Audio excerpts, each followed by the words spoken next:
ఉదయం నుంచి మా పాప మాతోనే ఉంది సార్. మాతోనే ఆడుకుంది, మాతోనే ఉంది. 11:30 టయానికి వాళ్ళ డాడీ వెళ్తే వాళ్ళ డాడీతో కూడా వెళ్ళింది సార్. వెళ్తే మళ్ళీ వచ్చి తను వేరే పని ఉందంటే మళ్ళీ ఆ పని దగ్గరికి వెళ్ళడానికని పాపని తీసుకొచ్చి నాకు అప్పచెప్పాడు సార్. చిన్న పాపకు స్నానం చేసే టైంలో నేను పాపకు స్నానం చేయించేసి ఇంట్లో వేసే టైంలో బయటకి ఏడ్చుకుంటూ డాడీ డాడీ అనుకుంటూ వెళ్ళిపోయింది సార్. వెళ్ళిపోతే నేను అనుకున్నాను ఒకవేళ వాళ్ళ డాడీ దగ్గర ఉంది కదా, ఉంటుందిలే అన్న భ్రమలో నేనున్నాను సార్. ఇంకా అమ్మాయి ఉందలే, ఇంకా ఏమవుతుందిలే అన్న ఇదిలో నేను ఉన్నాను సార్.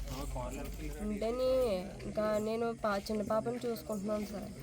వేరొక అతనికి ఏమోని కొండాలంటే వెళ్ళిపోతున్నా, అతనికేమో పింఛింగ్ తోటలోనే కనిపించిందంట కుక్కన అమ్మాయిని ఏడుస్తూ కనిపించిందంట సార్. అమ్మ అని తీసుకుంటే కుక్క దగ్గరికి రానిలేదంట సార్. అతనేమో వెళ్ళిపోయాడంట. వెళ్ళిపోయి వేరే ఊళ్ళోని వేరే కనీతో చెప్పాడంట సార్. ఇలాగా గణేష్ గారు వాళ్ళ అమ్మాయి ఏడుస్తుంది వెళ్ళరా అని. అవన్నీ వచ్చి పాప చెల్లి అవన్నీ ఎదుక్కుంటూ వచ్చి చెల్లి మీ అమ్మాయి కనిపించట్లేదా, ఎక్కడ ఉంది, నీ దగ్గరే ఉందా అని అడిగాడు సార్. నేను అన్నాను వాళ్ళ డాడీ దగ్గర ఉందన్నయ్యా, నా దగ్గర లేదు, వెళ్ళిపోయింది అని చెప్పాను సార్. వాళ్ళ డాడీకి ఫోన్ చేస్తానేమో నా దగ్గర లేదు, వాళ్ళ అమ్మ దగ్గర ఉంది అని చెప్పాడు సార్. లేదు నా దగ్గర లేదని నా దగ్గర ఉందని తను అనుకున్నాడు, తన దగ్గర ఉందని నేను అనుకున్నాను. ఇద్దరికి మధ్యలో పాప మిస్ అయింది సార్. ఇదంతా జరిగింది ఒక హాఫ్ అన్ అవర్లో సార్.